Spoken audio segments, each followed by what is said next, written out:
ఇది 7వ శతాబ్దం నుండి ఈ దేవాలయం ఉంది. ఇక్కడ కళింగరాజుల కాలంలో ఈ దేవాలయానికి భూములు ఇచ్చినట్టు, అట్లాగే విద్యాలయాలు నడిపించడానికి భూములు ఇచ్చినట్టు, అట్లాగే త్రాగునీటి గురించి చెరువులు తవ్వించినట్టు కూడా శిలాశాసనాలు ఉన్నాయి. ఇట్లాగా స్వామివారు ఆదిత్యుడు ఇంద్రుడు ప్రతిష్ఠ జరిగింది కాబట్టి ఇక్కడ ఇంద్ర పుష్కరిణి ఒకటి కూడా ఉంది.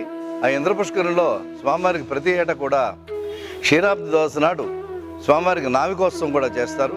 దానికి తెప్పు తిరునాళ్ళు అంటారు. తిరునాళ్ళు ఆ తెప్పోత్సవం చాలా అత్యద్భుతంగా నావికోత్సవం జరుగుతుంది. హంసనామపై సూర్యనారాయణ స్వామి వారిని ఉషా పద్మిని ఛాయా సమేత సూర్యనారాయణ స్వామి ఊరేగింపుగా చేసి 12 ప్రదక్షిణాలు చేసి అక్కడ శ్రీచక్రార్చన కార్యక్రమం జరుగుతుంది. అట్లాగే రథసప్తమి చాలా ప్రాముఖ్యమైనది. రథస్థం భాస్కరం దృష్ట్యా పునర్జన్మ నలభ్యతే అని రథసప్తమి నాడు సూర్యనారాయణ స్వామి వారిని దర్శించుకుంటే, అభిషేకించుకుంటే, అర్చించుకుంటే రోగశోక నివారణ కూడా ఉండవని మనకి పురాణాలు చెప్తున్నాయి.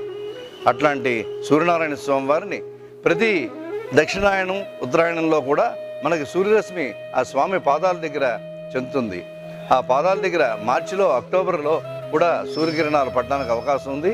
మార్చి నెలలో 9, 10 తారీఖుల్లో, అట్లాగే అక్టోబర్లో 1, 2 తేదీల్లో కూడా ఆ సూర్యరశ్మి నేరుగా వచ్చి పాదాల మీద పడడానికి అవకాశం ఉంది. అట్లాగే ప్రతి మాస సంక్రమణ నాడు కూడా సూర్యనారాయణ స్వామికి అభిషేకం జరుగుతుంది. ప్రతి ఏకాదశి నాడు కూడా సూర్యనారాయణ స్వామి వారికి నిత్య కళ్యాణ కార్యక్రమం కూడా జరుగుతుంది.